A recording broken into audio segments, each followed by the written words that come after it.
오늘 말씀 선부 하나님과의 동행이라는 이름으로 정선지 목사님께서 해주시겠습니다.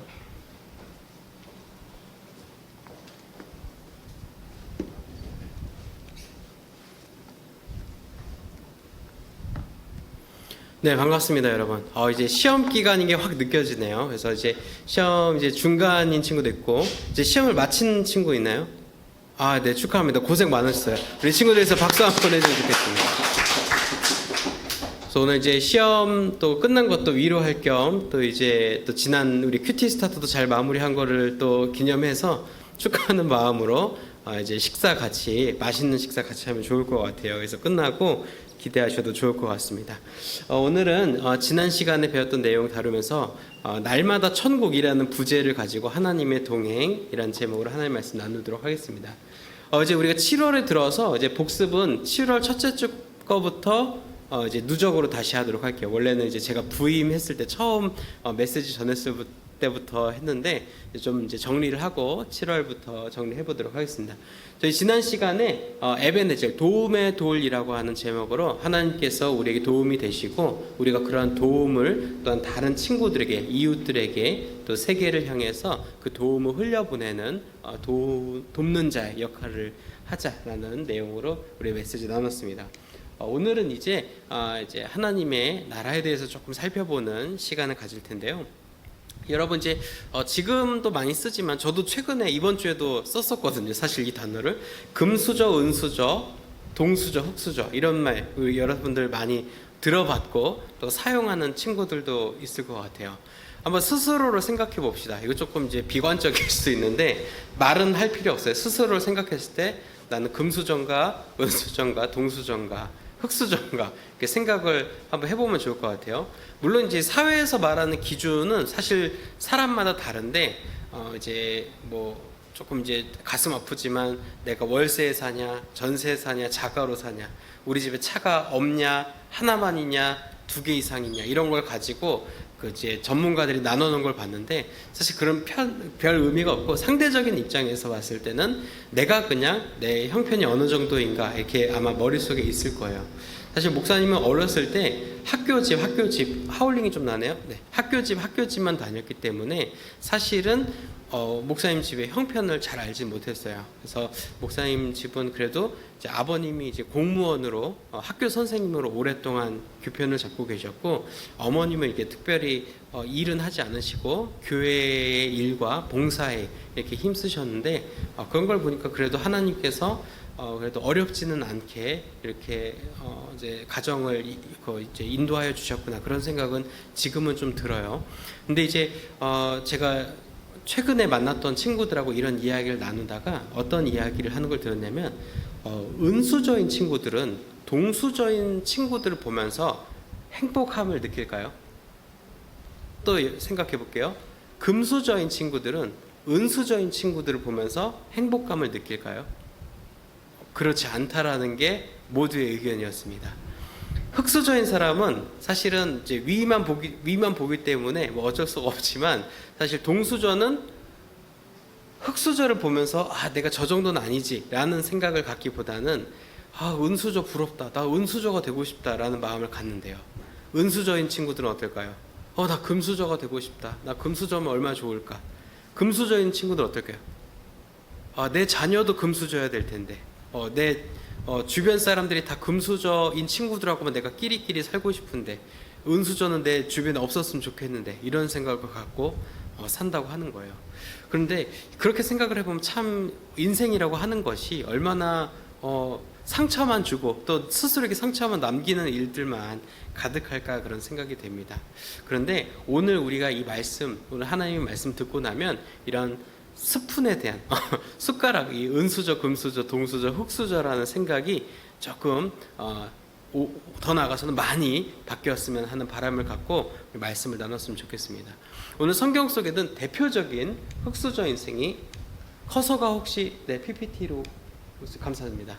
오늘 이제 성경 속에는 대표적인 흙수저 중에 흙수저 다윗이라고 하는 소년이 등장하게 됩니다. 이 소년 다윗은 직업이 뭐였었죠? 목동, 양치기였습니다. 왜 다윗은 양을 쳤을까요? 이런 생각은 안 해보셨을까요? 왜 다윗은 양을 쳤을까? 다윗의 형제가 분명히 많았거든요. 다윗의 형님들이 있었는데 사실 양을 쳤다라는 이제 배경이나 장면들은 사실 다윗만 볼 수 있습니다. 왜 형들은 양을 안 치고 다윗만 양을 쳤을까요? 다윗이 그 아들의 서열에서 많이 밀려 있었기 때문입니다. 사실 장남들은 아버지와 함께 그 가업을 배우고 가족들이 이끌어가는 리더십의 훈련을 받지만 사실 목동이었던 다윗은 가족 내대로 직업이 목동이었다라고 보기보다는 그의 가족 서열이 낮았기 때문에 형님들은 조금 편하고 혹은 남자로서 해야 될 일들을 했던 반면 이제 할 일 없이 그냥 이렇게 목동을 이제 하면서 이제 시간을 보냈던 거죠. 하지만 그 다윗은 그런 가족 서열에서만 뒤쪽에 있었던 것이 아니라 그의 가문 역시 그렇게 훌륭한 가문이 아니었다라는 것을 우리 성경을 통해 알 수 있어요. 실제로 이제 다윗의 계보를 봤을 때 물론 다윗 이후는 조금 다르지만 다윗 이전의 계보를 봤을 때는 그렇게 훌륭한 장군이 나왔다거나 훌륭한 선지자가 나오거나 그랬던 가문이라고 보기는 어렵다는 것이 성경이 보여주는 다윗의 배경이에요. 그렇기 때문에 아마 지금은 현대의 모습이긴 하지만 아마 다윗도 소년 시기에는 아마 이와 비슷하지 않을까. 어린 양들이 다치거나 혹은 일이나 이제 야생동물의 습격을 받지 않도록 지키고 또 곰이나 사자가 나타나면은 어떻게 했어요? 사실 양이 자기보다 덜 중요하면 버리고 도망가면 되는데 이 양을 꼭 지켜야 되기 때문에 돌을 던져서 이제 물매를 던져서 사자나 곰 또 이리들을 쫓아냈다는 것을 우리가 상상을 통해서 알 수가 있죠. 이런 다윗의 유년기를 통해서 우리가 또 생각해 볼 수 있는 것은 이 다윗의 인생이 어떻게 보면은 그렇게 보잘것없고 그렇게 싹 괜찮아 보이는 부분은 없는데 어떻게 하나님의 나라를 이끌어가는 지도자가 될 수 있었는가 우리가 그것을 궁금하게 될 겁니다. 사실 다윗은 우리가 이런 양치기라는 이름으로도 잘 알고 있지만 사실 우리가 다윗 왕이라는 이름으로 더 많이 알려져 있습니다. 사실 여러분 최근에도 이스라엘 국기가 이제 우리나라 이제 광화문에서 집회할 때 종종 보이기도 하는데 이스라엘 국기가 어떻게 생겼는지 아시죠, 여러분? 가운데 뭐가 있죠? 별 모양이 하나 있습니다. 별 모양. 그 별을 다윗의 별이라고 지칭을 해요. 다윗의 별. 그 말인즉슨 현대 이스라엘 사람들도 우리가 다윗의 후손이며 다윗이 위대한 인물이라는 것을 기념하고 그것을 국기에 새길 정도로 그 위대한 왕으로 칭송하고 있다는 거예요. 다윗이 분명한 왕이었다는 거죠. 근데 다윗은 사실 이스라엘의 가장 위대한 왕일진 몰라도 첫 번째 왕은 아니었어요. 다윗 앞에 있었던 선왕의 이름이 뭐였었죠? 맞습니다. 사울입니다. 사울은 키도 크고 준수하고 굉장히 리더십도 강력한 사람이었고 처음 왕으로 기름 부음 받을 때는 굉장히 겸손한 사람이었다고 성경은 기록하고 있어요. 근데 왜 그렇게 왕으로서 모습이 가장 적절했던 사울이 아니라 이런 보잘것없는 가문에 초라한 일들을 맡았던 다윗이 하나님 나라를 이끌어가는 위대한 왕으로 이제 남을 수 있었을까요? 사실 다윗과 사울을 비교해 보면 목사님 개인적으로 봤을 때는 둘 다 물론 이제 썩 뭐 괜찮다라고 할 수 없지만 그 둘 중에 좀 덜 나쁜 사람을 고르자면 오히려 목사님은 사울을 고를 것 같아요. 왜인가 하면 사울이 지은 죄를 보면 알아요. 사울은 어떤 죄를 짓는지 혹시 아시나요? 사울이 지은 죄가 뭐였죠? 딱 기억나는 게 없죠. 별로 기억나는 게 없어요. 사울이 그렇게 엄청난 죄를 짓진 않았다라고 인간적인 관점으로 생각이 될 거예요. 사울이 지은 죄는 그렇게 꼭 큰 거를 대하자면 선지자가 오기 전에 스스로 제사를 드린 죄가 사실 가장 큰 죄였습니다. 목사님이 없는데 예배를 드린 거예요. 지금 생각해보면 그게 왜 문제가 되지? 목사님 없이 예배 드리면 안 되나? 목사님 오시기 전에 이제 예배 드리면 안 되나? 제사들이 올리면 안 되나? 이렇게 생각할 수 있어요. 그런 사울의 교만한 모습, 그런 거만한 모습들이 하나님 보시기에 악으로 작용하여 그렇게 보이셔서 사울은 하나님의 왕에서 물러나게 되죠. 근데 다윗은 물론 하나님의 왕이었지만 다윗이 지은 죄 기억나는 거 있나요? 혹시 아는 것만 얘기해 보세요. 뭐 여러 개가 있을 수 있지만 저 이제 너무 많아서 그런 건지 혹은 제가 아리까리해서 그런지 모르지만 목사님은 사실은 이제 어떤 관점으로 보면은 한 아내를 취했었죠. 누구의 아내였죠? 햇사람 우리야. 햇사람 우리아의 아내를 보고 반하여서 그를 이제 겁탈하고 그 남편을 전쟁터에서 교묘하게 죽게 만들죠. 어떻게 보면 한 가정을 박살을 냈어요. 한 가정을 파괴한 아주 나쁜 사람입니다. 다윗이 그러했어요. 그럼 이게 두 개만 놓고 볼게요. 다윗이 더 많은 죄가 있었지만 목사님 없이 예배드린 사울, 이게 지금 표현하면 그래요. 선지자 없이 예배드리 제사를 올린 사울과 한 가정을 완전히 파탄을 내버린 다윗, 누가 더 나쁜 사람처럼 보여요? 이 현대의 눈으로 보면 다윗이 훨씬 나쁜 사람처럼 보이죠. 하지만 하나님께서는 또 왜 이스라엘 사람들은 다윗을 사울보다 위로 또한 더 위대한 왕으로 지칭을 할까요? 그것은 바로 다윗이 하나님 앞에 자신의 죄를 고백하고 자신의 죄를 회개했기 때문입니다. 여기서 한번 지지난 시간에 나왔던 죄를 고백하는 이제 이야기가 나오게 되죠. 하나님 보시기에 위대한 신앙인, 위대한 왕과 지도자의 기준은 그가 내가 왕이다라는 의식을 갖고 있는 사람이 아니라 나는 그저 종입니다. 하나님의 종이며 하나님만이 왕이십니다라고 하는 그 인식을 분명하게 갖고 있는 사람이 바로 하나님 나라의 지도자이자 하나님 보시기에 뛰어난 왕이었다는 거죠. 그래서 실제로 다윗의 모습은 왕처럼 거울에 비춰졌지만 스스로 생각하는 모습은 가장 연약하고 초라한 종의 모습이었다는 거죠. 그래서 그의 겸손함 또 그의 아무것도 아님을 스스로 하는 그런 인식들, 하나님 앞에 종으로서의 모습들이 하나님 보시기에도 또 이스라엘 민족이 보기에도 위대한 왕으로 남을 수 있었다는 것을 우리가 기억할 수 있습니다. 그러한 다윗의 모습에 하나님께서는 오늘 본문 말씀을 통해서 특별한 약속을 하시는데 바로 하나님의 위대한 나라 또 하나님의 영광의 그 나라를 다윗을 통해 이끌어 가시겠다고 하시면서 다윗과 동행하시겠다고 약속해 주시는 장면을 오늘 본문을 통해서 우리가 알 수가 있어요.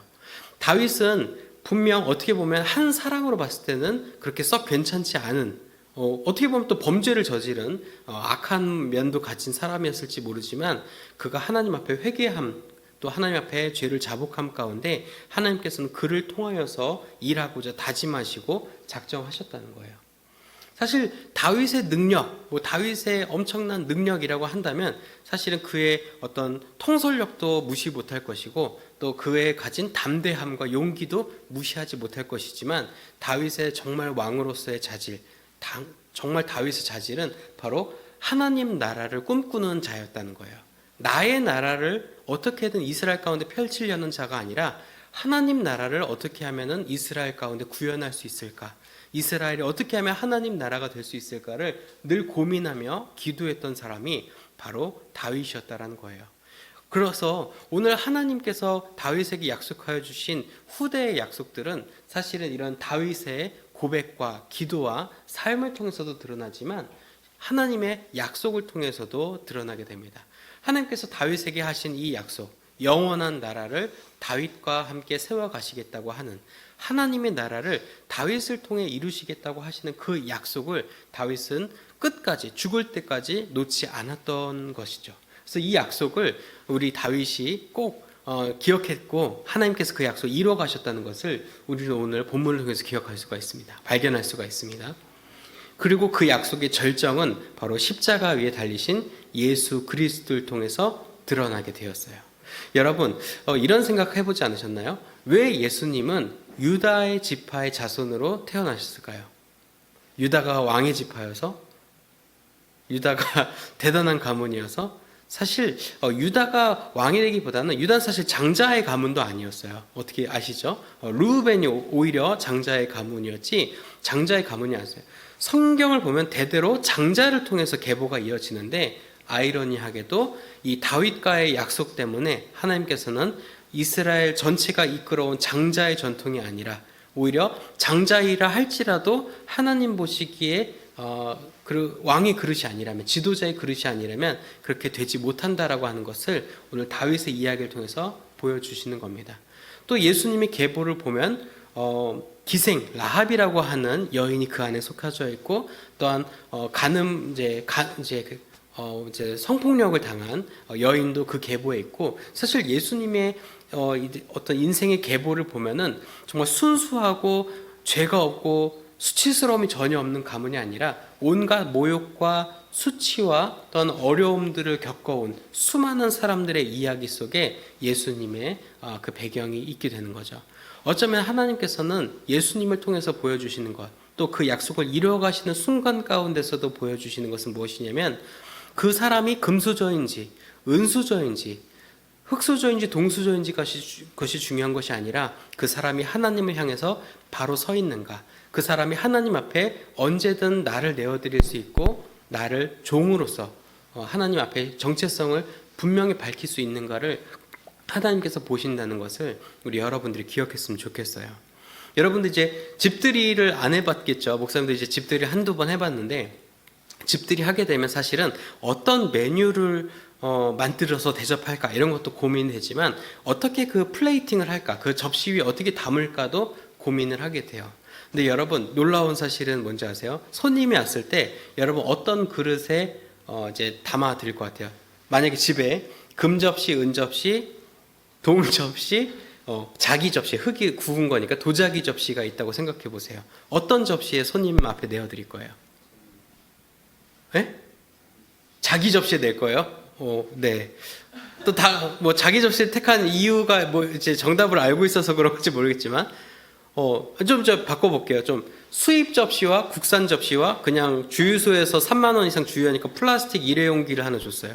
세 개 중에 어느 거에 손님상에 낼 거예요? 일회용기에 낼 거예요?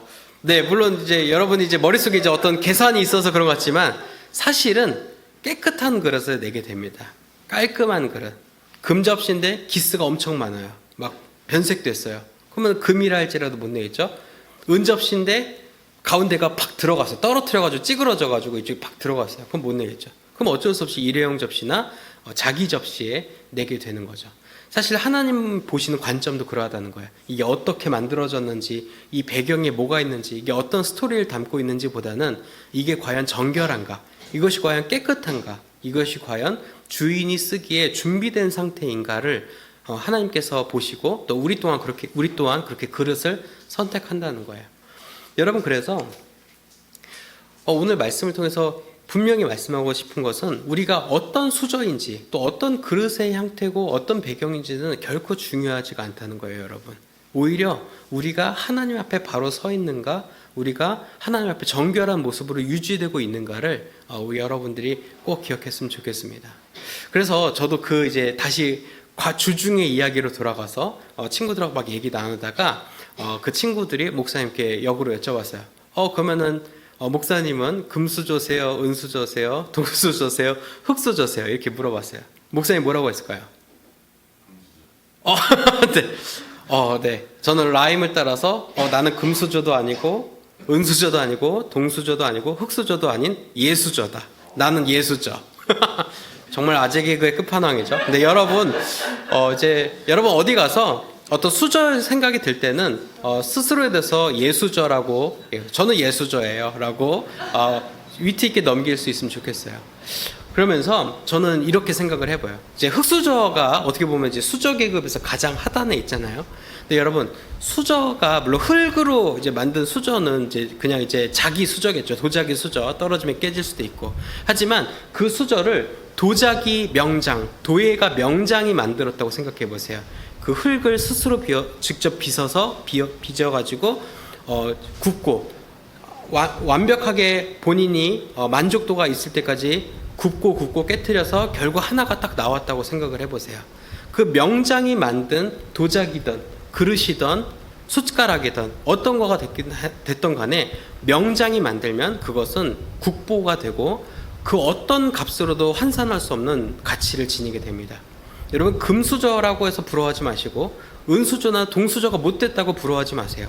내가 흙수저라면 예수님 앞에 또한 성령 가운데 내가 잘 구워져서 하나님의 명장의 손길로 잘 다듬어져서 내가 정말 하나님의 걸작으로서 정말 이 세상에 진귀한 금수저 100세트 갖다 줘도 바꾸어지지 않을 그런 놀라운 가치를 지닌 그런 놀라운 걸작이 바로 여러분이라는 것을, 하나님께서는 하나님의 나라를 그런 친구들에게 맡긴다는 것을 여러분이 꼭 기억했으면 좋겠습니다.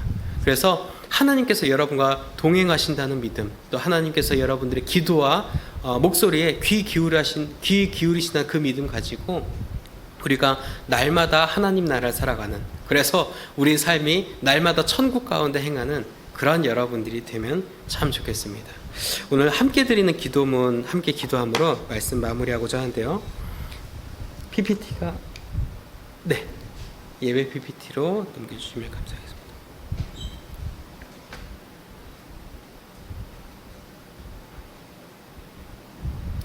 우리 화면 보시면서 함께 드리는 기도로 우리 기도하겠습니다.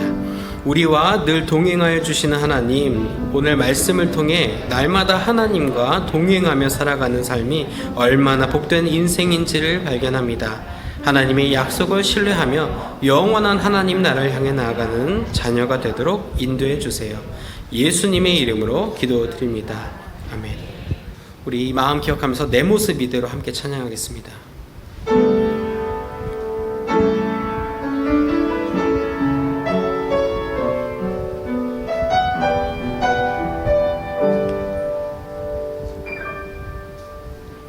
내 모습 이대로 사랑하시네.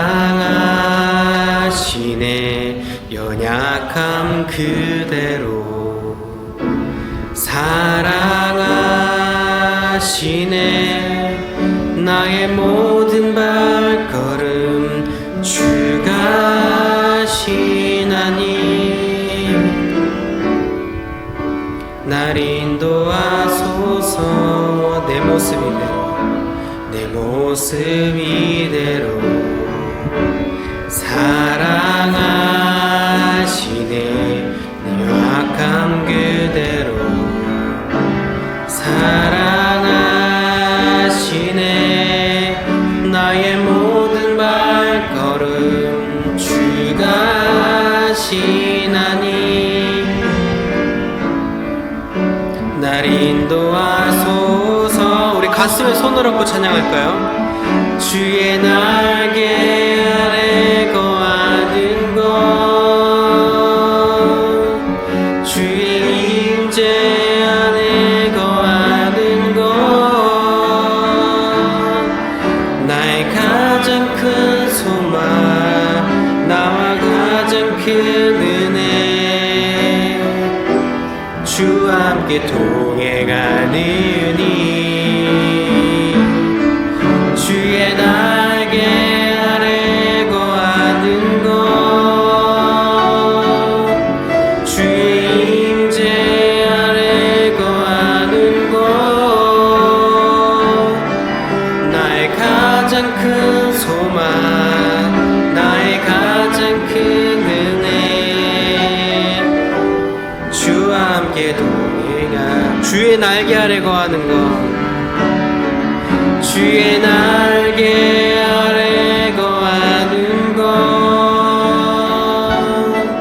주의 임재 안에 거하는 것, 나의 가장 큰 소망, 나의 가장 큰 은혜, 주와 함께 동행하느니 주의 날개 아래 거하는 것, 주의 임재 안에 거하는 것, 나의 가장 큰 소망, 나의 가장 큰 은혜, 주와 함께 동행하느니.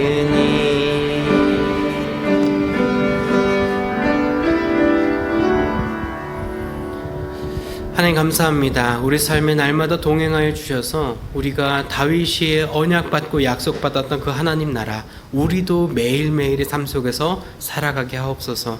그 고백의 마음, 감사의 마음 다 담아 우리 삶의 소득의 일부를 구별하여 하나님께 기쁜 마음으로 드립니다. 하나님 이 예물 받아주시고 하나님 나라 확장과 예수 그리스도의 복음 전파에 사용되게 하여 주옵소서. 또 오늘 예물과 함께 우리 간구하는 바 기도의 제목들 함께 내려놓습니다. 주님께서 그 기도의 제목들 하나하나 살피시고 하나님의 때에 하나님의 방법으로 응답하여 주실 줄 믿습니다.